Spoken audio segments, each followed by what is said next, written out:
Community is very important to me. Through JJDL's first 3 seasons, we have built a super tight-knit community of both old and new draft league players. I think there's always room for improvement, so I wanted the community to mingle with each other in a unique way. Welcome to JJDL Season 4, Civil War. Civil War is a unique format that is reminiscent of Team Tours but with some distinct changes. To start, there are 4 divisions, much like what we saw in the last JJDL season. This time though, each division is a team captained by 2 JJDL mods. We have Team Magma, captained by SJ and Mountain Man. Team Plasma, captained by Trey and Noah, Shattered Backboards. Team Star, captained by Obo and Star. And Team Rocket, captained by Central and Smaster.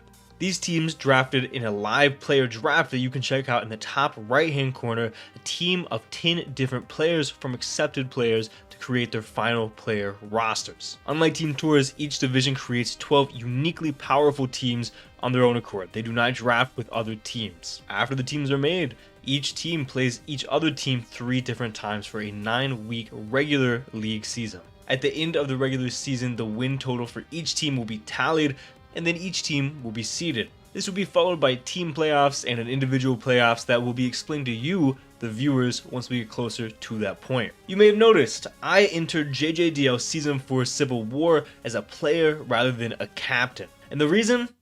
To feed my ego. I knew I would go at minimum round 1, if not 1 of 1, and I needed that, so going pick 1 is exactly what I did. Team Magma, captained by the best captain core, 3-time JJDL champion, we've only had 3 seasons by the way, SJ, as well as longtime JJDL mod Mountain Man. Following this, we chose some other coaches, I'll throw them on screen. The ones I want to highlight are It's Whatever, a good friend of mine and longtime draft player going in round 7, and Jamal, going last overall. These are important picks because It's Whatever and I already have chemistry, which is pretty important in this type of format. And Jamal is important because of the Jamal saga. Jamal is notorious in JJDL for being a shitposter. He's a funny guy who's easy to pick on, and because of that, he was universally known to be the last pick in the draft amongst the captains leading up to the draft. Jamal is going to be very important momentarily. After the player draft, we enter the drafting stage. This was done within our own teams, like I said before, to build chemistry. However, there were some potential downsides to this type of format. For instance, we started a little bit early because I ran the league. Of course, we started early.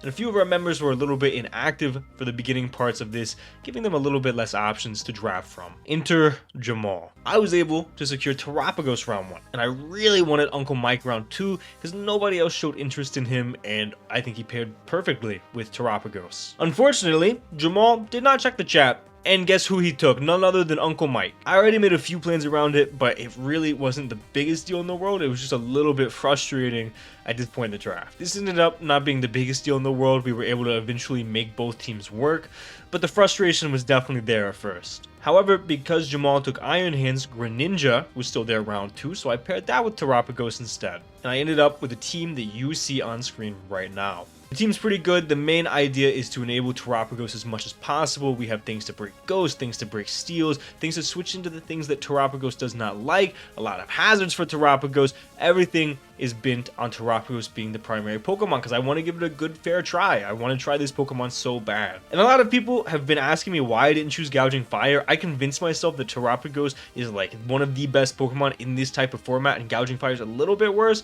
I regret that. I really wish I took Gouging Fire, to be completely honest. But we get to try a lot of cool guys that I haven't tried before, or at least not recently, like King Gambit and Latias, and I'm excited to see how the team meshes well together overall. And I could sit here and go over every single draft that we did, but I don't really want to do that, and I want to talk briefly about a few of my favorites. The first of which is going to be Eldrim's team, a Roaring Moon team done properly. Roaring Moon is a really interesting Pokemon in this format, and we have so much setup around it to make it very difficult to prep for this team. We also have good hazard setters and good defensive pieces like Necrozma and Glamora, and honestly, I would much rather have this team than the team I have right now. This is probably my favorite draft across all divisions. Another team that I want to highlight is going to be Khan's Gouging Fire team. Khan let me take the wheel on this one, let's just say that. I was able to give a lot of suggestions and he took a lot of those suggestions to get a really good Gouging Fire team. We've got Gouging Fire paired with Zapdos and Rillaboom, two of my favorite pairings for Gouging Fire. Of course, Torkoal Sunsetter, Venusaur Sun Abuser, and it just all works very, very well together. We did think about throwing Wakon there, but we kind of went with some different directions. That's pretty much it for this video. I put this off a very long time because I've been very busy. So what I was going to say next was I plan to do weekly recaps for Team Magma, but that's going to be a lie because this weekly recap is going to be a lot sooner. It's going to be like within a few days, and it's pretty much just going to be me briefly talking about all of Team Magma's games and then going in depth on like 2 or 3 games depending on the week or how good they are, how much time I have. And I'm excited to start this week 1 against Thriller, and as long as I do not play Terapagos and Annihilate, I play Annihilate week 1. Thank you guys so much for watching, and for now guys, this has been John Jr. signing off.